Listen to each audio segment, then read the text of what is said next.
মৰমৰ ছাত্ৰ-ছাত্ৰীসকল, যোৱাটো ভিডিঅ'ত আমি কলাগুৰু বিষ্ণুপ্ৰসাদ ৰাভাদেৱৰ বিষয়ে বহু কথা জানিলোঁ। আহাচোন আজি আমি গীতি কবি পাৰ্বতী প্ৰসাদ বৰুৱাৰ বিষয়ে কিছু কথা জানো। গীতি কবি পাৰ্বতী প্ৰসাদ বৰুৱাৰ জন্ম হৈছিল 1904 চনত আৰু তেখেতৰ মৃত্যু হৈছিল 1964 চনত। অসমীয়া সাহিত্য সংস্কৃতিক যিসকল লোকে অমূল্য অৱদানেৰে চহকী কৰি থৈ গৈছে, সেইসকলৰ ভিতৰত পাৰ্বতী প্ৰসাদ বৰুৱাও এজন। তেখেতৰ জন্ম হৈছিল শিৱসাগৰত। তেখেতে স্কুলীয়া শিক্ষা শিৱসাগৰতে সমাপ্ত কৰে আৰু তাৰ পাছত কটন কলেজৰ পৰা ISC পৰীক্ষা পাছ কৰি কলিকতাৰ স্কটিছ চাৰ্চ কলেজৰ পৰা BA পাছ কৰে। তেখেত বহু প্ৰতিভাসম্পন্ন ব্যক্তি আছিল। তেখেতে বহুতো গীত আৰু কবিতাৰ পুথি ৰচনা কৰি থৈ গৈছে। সেইবিলাকৰ ভিতৰত সোণৰ হলেং, গুণগুণনি, ভঙা টকাৰীৰ সুৰ, লুইটি, শুকুলা ডাৱৰ ঐ কহুৱা ফুল আদি উল্লেখযোগ্য। তেখেতে ৰচনা কৰা গীতসমূহত অসমৰ থলুৱা লোকগীত, বনগীত, আইনাম, ধাইনাম, টোকাৰী গীত, বিয়ানাম আৰু বিহুগীতৰ সুৰ দি অসমীয়া সংগীতলৈ এক নতুন ধাৰা বোৱাইছিল।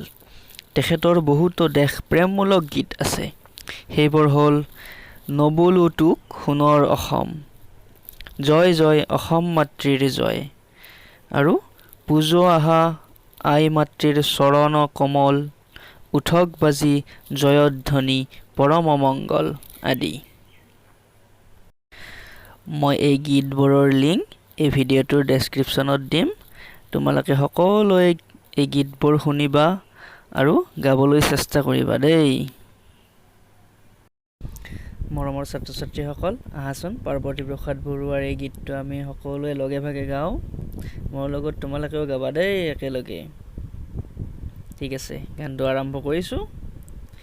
লুইতৰ চাপৰিত কৰে নাৱৰীয়া, বালিত ভাতে ৰান্ধি খায়।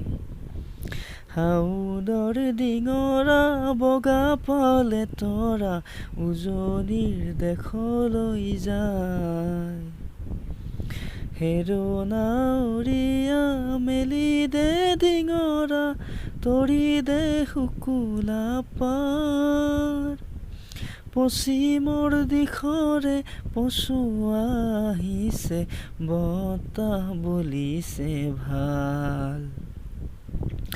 পালতে লাগিব পশ্চিমৰ পছুৱা, তুলবুল কৰিব না।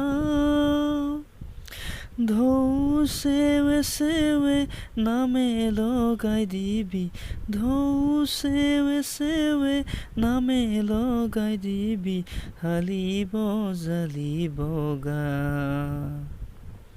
লুইতৰ চাপৰিত কৰে নাৱৰীয়া, বালিত ভাতে ৰান্ধি খায়। হাউদৰ ডিঙৰা বগা পালে তৰা, উজনিৰ দেশলৈ যায়। মৰমৰ ছাত্ৰ-ছাত্ৰীসকল, মই ভালদৰে গীত গাব নাজানো, গতিকে এই গীতটিৰো লিংক ডেছক্ৰিপশ্যনত থাকিব। তোমালোকে ইউটিউবতে এই গানটো ভালকৈ শুনিবা আৰু গাবলৈ শিকিবা। মৰমৰ ছাত্ৰ-ছাত্ৰীসকল, আহাচোন আমি এতিয়া কেইটামান শব্দ গঠন কৰোঁ। উদাহৰণত এটা দেখুৱাই দিয়া আছে গীত। গীতৰ পৰা শব্দ হৈছে গীতিকাৰ। তাৰমানে যিজনে গীত লিখে তেওঁক গীতিকাৰ বুলি কয়। তাৰপিছত আছে নাটক। নাটকৰ পৰা হ'ব নাট্যকাৰ। মানে যিজনে নাটক লিখে তেওঁক নাট্যকাৰ বুলি কয়। তাৰপিছত সুৰ। সুৰৰ পৰা হ'ব সুৰকাৰ। মানে যিজনে গানত সুৰ কৰে তেওঁক সুৰকাৰ বুলি কয়। তাৰপিছত আছে প্ৰবন্ধ। প্ৰবন্ধৰ পৰা হ'ব প্ৰবন্ধকাৰ। মানে যিজনে প্ৰবন্ধ লিখে তেওঁক প্ৰবন্ধকাৰ বুলি কয়। তাৰপিছত আছে নিবন্ধ। নিবন্ধৰ পৰা হ'ব নিবন্ধকাৰ। যিয়ে নিবন্ধ লিখে তেওঁক নিবন্ধকাৰ বুলি কয়। বুজিলানে ছাত্ৰ ছাত্ৰীসকল?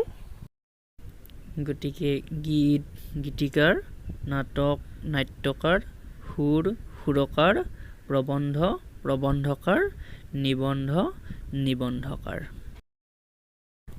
মৰমৰ ছাত্ৰ ছাত্ৰীসকল, এতিয়া তোমালোকে স্ক্ৰীনৰ বাওঁফালে কেইটামান নাম দেখিছা। এই নামকেইটা হৈছে অসমৰ কেইজনমান বৰেণ্য ব্যক্তিৰ নাম।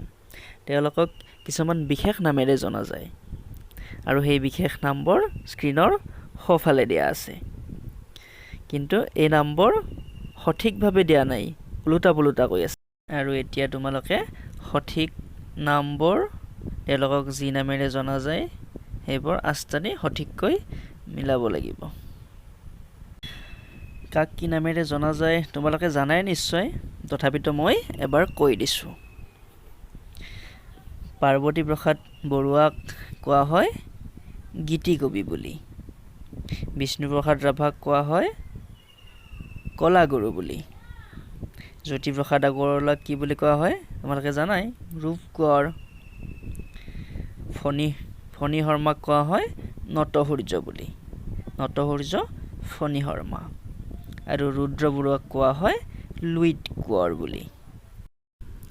মৰমৰ ছাত্ৰ ছাত্ৰীসকল, তোমালোকে জানানে কিছুমান বিশেষ ব্যক্তিয়ে ৰচনা কৰা গীতক কিছুমান বিশেষ নামেৰে জনা যায়? আহাচোন আমি জানি লওঁ। শংকৰদেৱ আৰু মাধৱদেৱে ৰচনা কৰা গীতক বৰগীত বুলি কয়।